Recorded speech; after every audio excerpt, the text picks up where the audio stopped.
нэлээд анхааралтай одоо энэ томилгооны асуудлыг анхаарж байна. Ер нь манай парламент дээр анхаарлын улс төр их давмгаалаад зарим гишүүд маань бодлогын мэтгэлцээ, бодлогын асуудал гэхээсээ илүү камер зориулж их үг хэлдэг болсон байна. За миний хувьд бол одоо наран цогт нэр дэвшигчийг дэмжиж байна. Гэтэ энэ дээр 3 тодорхой асуулт бас танаас асуумаар байна. За нэгдүгээрт бол манай улсад мэдээж зээлийн өндөр байгаа, хүртээмж муу байгаа гэдгийг бид нар бүгдээрээ л ярьж байгаа. Хүн болгоны нэг мэддэг, ярьдаг. Үүний голлох шалтгаан нь бол инфляц гэдгийг бүгдээрээ хүлээн зөвшөөрж байгаа. Инфляцийн түвшин өндөр, бодлогын хүн өндөр.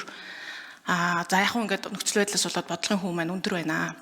Гэхдээ одоо Монгол банкны бодлогын хүн 12%. За хэрэглээнд гарч байгаа зээлийн хувь одоо хүү бол 17, 18 цаашлаад 20% байна. Тэгэхээр бодлогын хүү болон энэ зээлийн хүүгийн ялгаа бол нэг 5-8% зөрүүтэй байна. Гэтэл өндөр хөгжилтэй улсуудад энэ одоо ялгаа бол 2-3 хувьд л баригддаг. Бодлогын хүүтэйгээ маш ойрхон явж ирдэг. Тэгээ энэ олон одоо хувийн хүүгийн ялгаа таны бодлоор юунаас болж ийн гэж бодож байгаа юм. За нэгдүгээрт тэр макро тогтворгүй байдлын эрсдэл нь хэдэн хувь гэж бодож байна. Валютын ханшийн эрсдэл нь хэдэн хувь гэж бодож байна. Уул уурхай мөчлөгийн эрсдэл нь хэдэн хувь гэж бодож байна. За иргэний хэргийн шүүхийн шийдвэр гүйцэтгэл муу байгаатай холбогдуулалттай буюу хууль эрх зүйн орчны шинжилгээ хийгдэхгүй байгаатай байгаатай холбоотой эрсдэл нь хэдэн хувь гэж бодож байна. За мэдээж энэ дээр бид нар бас улсын хурлч гэсэн арга хэмжээ авах хэрэгтэй. Тэгэхээр улсын хурлын зүгээс энэ бодлогын хүү болон зээлийн хүүгийн ялгаа заагийг багасгахад иргэдтэй хямд хүүтэй зээлийг олоход улсын хурлын зүгээс ямар одоо хууль эрх зүйн дэмжлэг, бодлогын дэмжлэг хэрэгтэй гэж та үзэж байна. Нэгдүгээр асуулт. За хоёрдугаар асуулт. Бизнес эрхлэгчдийн дунд одоогийн зохицуулалтаар яг факторингийн үйлчилгээ гэж байдаг. Энэ бол өөрөө нийлүүлэлтийн одоо санхүүжилтийн маш чухал хэлбэр байгаа. Тэгтэл одоогийн нөхцөл байдал дээр энэ факторингийн үйлчилгээний эрсдэл бол зүгээр энгийн зээлийн эрсдлээс өндөрт гэж үзсэн байгаа. Тэгээ ийм учраас энэ маань өөрөө хүртээмж багтай, эрсдэл өндөртэй гэдэг юм руу яваад бидний нөгөө бизнес эрхлэгчдийн дунд зээлийн төрөлдсөн одоо факторингийн зээлийн үйлчилгээ бол ерөөсөө хөгжиж чадахгүй байгаад байна. Тэгэхээр энэ нийлүүлэлтийн сүлжээний санхүүжилтийн чухал хэрэгсэл факторингийг банкуд хөгжүүлэхэд одоогийн активын ангиллын журам дээр юу саад болж байна гэж та үзэж байна. Монгол банк энэ чиглэлээр одоо зохицуултыг ер нь эргэж харах болцоо байгаа юу гэдэг дээр таны бас бодлыг авмаар байна. За 3 дахь асуулт бол хэрэглэгчийн эрх ашиг талаас асуумаар байна. 1 минутаа дарга нэмээд авчи. Банкны үйлчилгээнд бол зээл төлбөр төлбөр тооцооны үйлчилгээнд дээр одоо хурдан цахим зээлийн үйлчилгээ бол нэмэгдэж байгаа. Тэгээ хүртээмж бас сайжруулах талаар ч гэсэн явагдаж байгаа. Гэтэ энэ цахим зээл төлбөр тооцооны энэ бүтээгдэхүүн үйлчилгээний холбоотой хэрэглэгчийн эрхийг хамгаалах асуудал нэлээд яригддаг. За нөгөө талаасаа нөгөө банк санхүүгийн байгууллага эрсдлийг бууруулах зохимжтой арга нь юу вэ гэдэг асуудал яригдаад байгаа. Тэгэхээр нөгөө сүүлийн үед бол энэ банкуудын олгож байгаа цахим зээлийн чанар бусад зээлтэй харьцуулахад чанаргүй зээлийн хувь хэмжээ нэлээд өсөд байгаа юм байна. Тэгээ энэ эргэн төлөлт харьцангуй муу байгаад байна. Тэгэхээр энэ дээр цахим зээлийн эрсдэл өндөр байгаа шалтгааныг та юу гэж ойлгож байна? Энэ талаар Төв банкны зүгээс юу хийх ёстой гэж бодож байна гэдэг дээр нэр дэвшигчээс хариулт авъя. За наран цогт хариулъя. За та зээлийн хүү өндөр байгаа бүтцийг юу гэж харж байна вэ гэдэг. Тэгээ эхний хэлэх зүйл бол мэдээж хэрэг бид нар олон улстай харьцуулах нь зөв. Гэхдээ ижил төстэй эдийн засгийн бүтцийн хувьд ижил байгаа улсуудтай бид бас өөрсдөө харьцуулахгүй бол харьцуулж явах нь бас зүйтэй. Тэгэхээр нөгөө бид эдийн хөгжиж буй орны яг эдийн засгийн бүтэц оролдог орлого үйлдвэрлэл хэр хэмжээнд өссөн байна. Тэгээд энэ төлбөрийн тэнцэл маань ямар явж байгаа вэ гэдгээс бас нэлээд суур үзүүлэлтүүд бол хамаарч байгаа. Юунаас бол бодлогын үүдээр нэмээд бүтцүүд ямар байна? Үндсэндээ л 4 бүтц байгаа. Их усүр өөрөө 12%. Дээр нэмээд нэг эрсдлийн таны хэлж эрсдэл бол 2.5. За үйл ажиллагаа бол 2.5. Тэгээд банкуудын ашиг нь 1.5 гэсэн ер нь нэг юм оролцоо тооцоо байвал хувьдаа гаргаж үзсэн.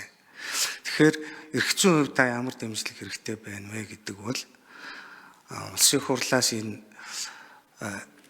шүүхийн энэ зээл зээл санхүүгийн барьцаа авдаг энэ шүүхийн маргааныг энэ чиглэлд хийгдэж байгаа зээлтэй холбоотой шүүхийн маргааныг их хурдан шийдвэрлэдэг болох хэрэгтэй.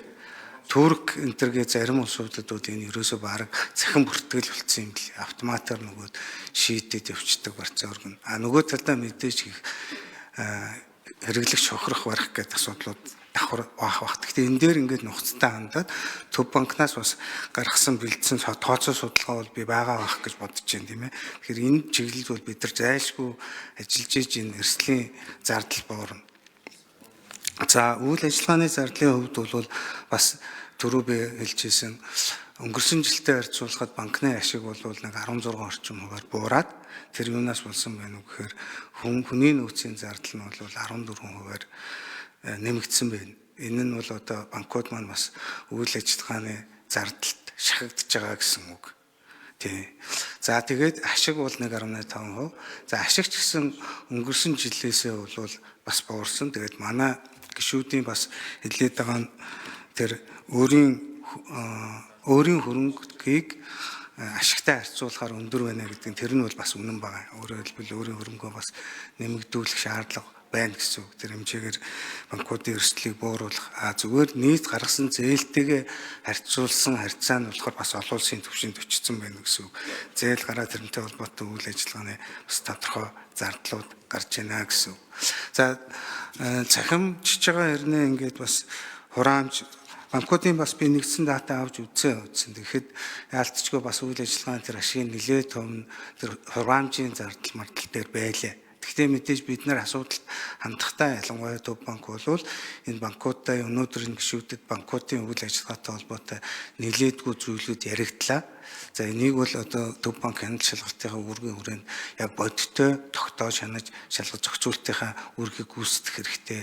Би тодорхой ялангуяа саяны тэр ипотекийн зээл дээр гарч байгаа доголдол энэ бол одоо ажил томилогдвол ажил аммагцаа хяналт шалгалтыг бол нэлээд өргөн хэмжээнд оруулж шалгах ёстой байна гэж бодож байна. Түүнтэй адилхан яг анализ судалгаа бид нар хийж үзэх ёстой. Энэ яг зардал үнэхээр бодиттой байна уу? Эсвэл одоо ингээд хөрөнгө оруулалтаа нөхөөд бодиттой бууруулах боломж байсаар байтал ийм хэрэглэгчдийг хохироож байгаа асуудал байгаа мó гэдэг зүйл дээр нухацтай ажиллана. Тэгэхээр ер нь бол Төв банк бол асуудалд ингээд нухацтай хандаж яг тооцоо судалгаа хийгээд тэгээ энэ ард иргэдээс ирж байгаа асуудал ингээд их